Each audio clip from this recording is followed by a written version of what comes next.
Baiklah, pada video kali ini saya akan membahas materi pertemuan sebelumnya, yaitu tentang sistem transport senyawa organik dari mata kuliah fisiologi pohon.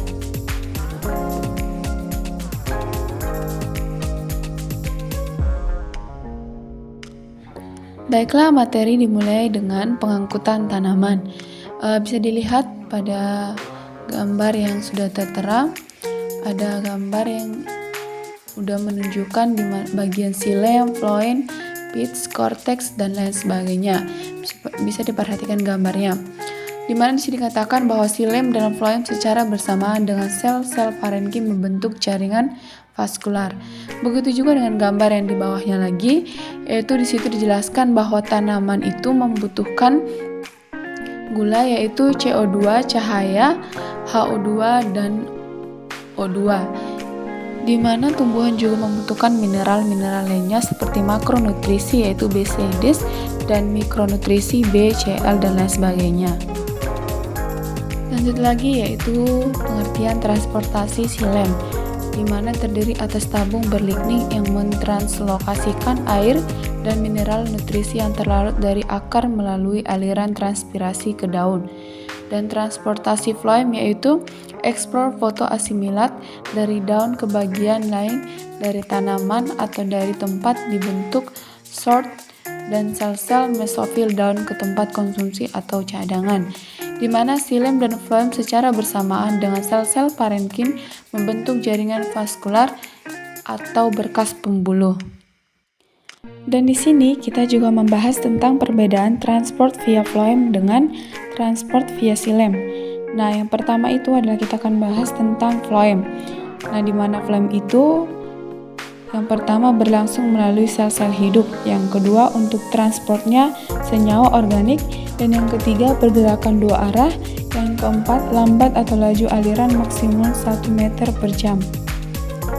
Selanjutnya yaitu xilem, yang pertama berlangsung melalui sel-sel mati untuk transport air dan hara atau anargonik, pergerakannya searah, dan yang terakhir yaitu cepat atau laju aliran maksimum 15 meter per jam. Kita akan membahas tentang transportasi phloem. Nah, di sini bisa kita lihat bahwa senyawa-senyawa organik yang diangkut dalam phloem itu ada karbohidrat, yaitu gula pereduksi, sukrosa, rafinosa, yaitu 10-25%. Nah, yang kedua itu yang mengandung nitrogen, AS, amino, amida, ureida, 0,03-0,4%. Dan yang ketiga zat pengatur tumbuh, yang keempat nukleotida, yang kelima nutria anorganik, dan yang terakhir yaitu pestisida sistemik. Selanjutnya kita dapat melihat bukti-bukti zat organik diangkut melalui phloem. Yang pertama itu ada percobaan ring, yaitu phloem dikupas melingkar batang, di mana di atas keratan timbul pembengkakan dan di bawah keratan atau bagian akar mati. Yang kedua pengawatan, di mana mengikat kawat erat sekeliling batang dapat merangsang pembuangan, yaitu CN ratio.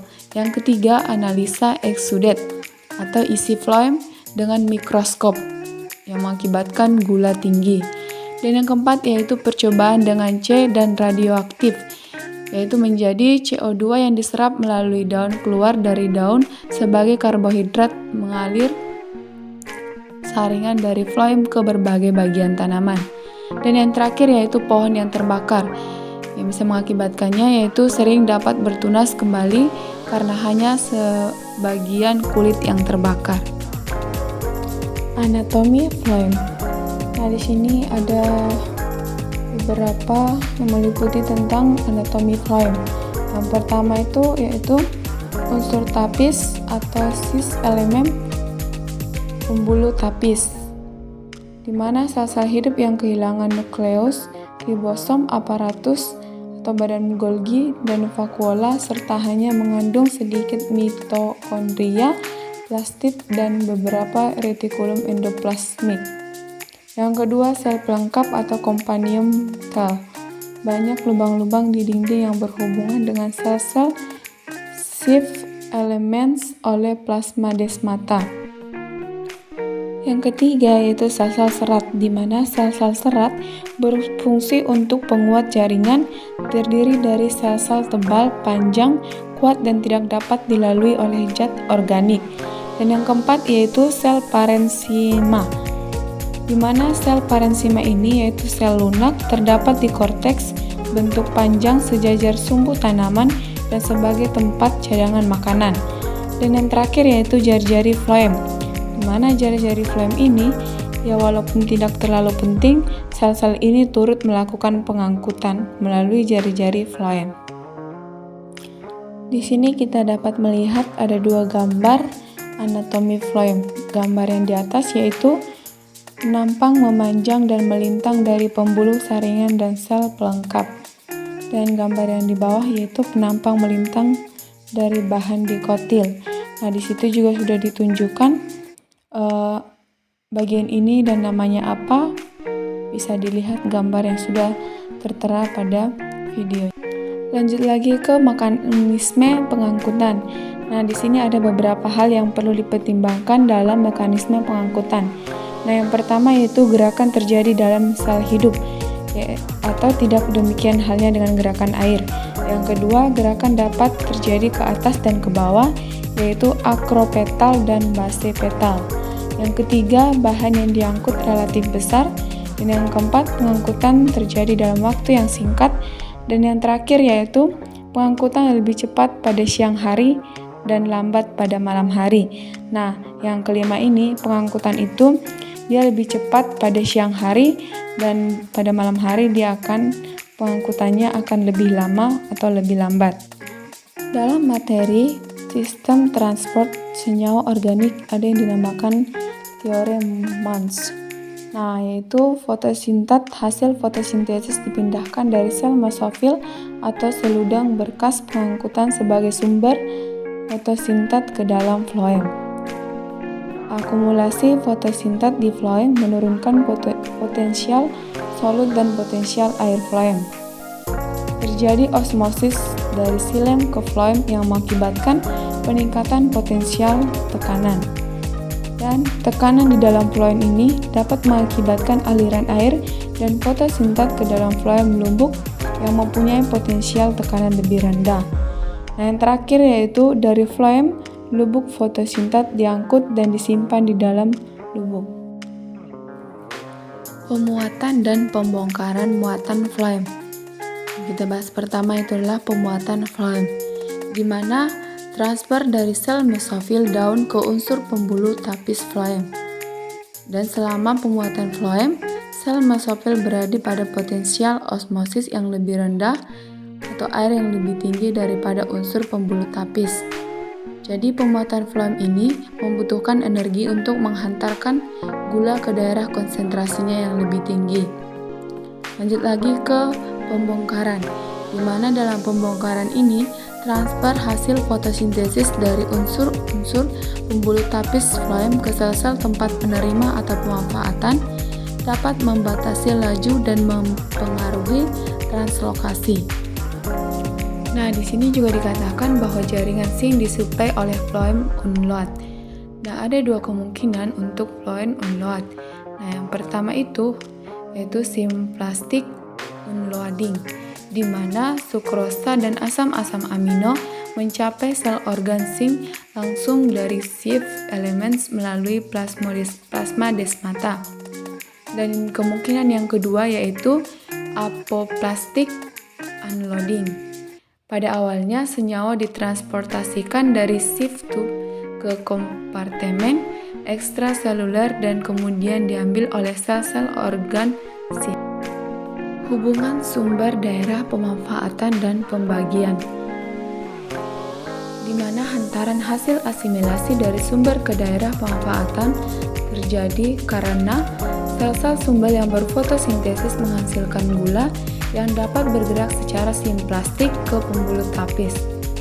Pemuatan floem meningkatkan konsentrasi gula pembuluh tapis sehingga lebih tinggi dari konsentrasi apoplas.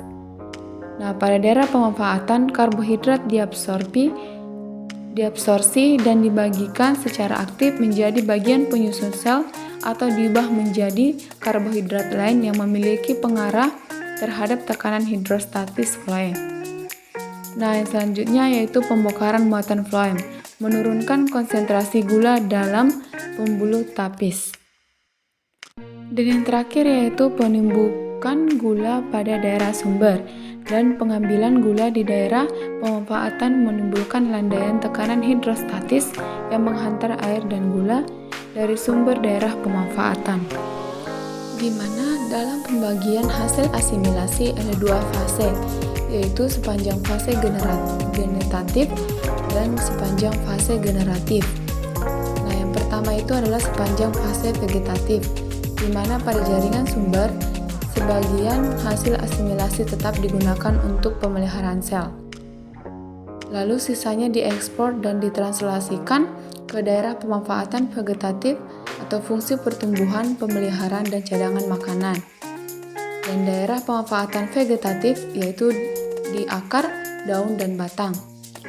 Dan fase kedua yaitu sepanjang fase generatif, di mana setelah pembuangan, daerah pemanfaatan reproduktif sangat kuat membatasi pembagian hasil ke pertumbuhan vegetatif.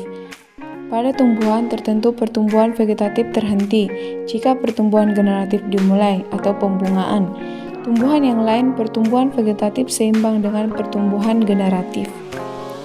Nah, di sini juga dibahas tentang pembagian asimilasi selama pengisian biji. Bisa dilihat pada contohnya juga yaitu gandum,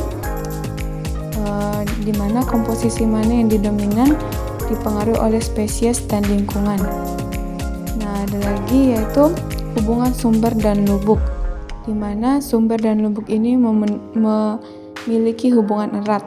Nah, itu batasan sumber dan lubuk. Nah, yang pertama itu adalah sumber. Dia terletak pada bagian tanaman yang menghasilkan fotosintat. Lalu lubuk yaitu bagian tanaman yang menggunakan fotosintat. Di sini ada contoh dari lubuk dan sumber dari tanaman kopi dan tanaman jagung. Nah, yang tanaman kopi, lubuknya daun lebih kecil dari 50%, sedangkan sumbernya lebih besar dari 50%. Begitu juga dengan jagung, sumbernya itu daun batang hijau, sedangkan lubuknya yaitu biji. Contoh selanjutnya ada juga tomat dan padi beserta gandum, di mana pada tomat sumbernya kulit buah hijau 15% total, lubuknya buah.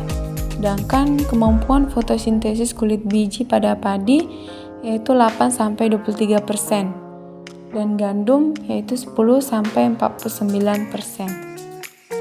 Dan ada pun faktor-faktor yang mempengaruhi pengangkutan karbohidrat, yaitu suhu, cahaya, penghambat metabolik atau inhibitor, perbedaan konsentrasi, mineral, dan yang terakhir yaitu hormon.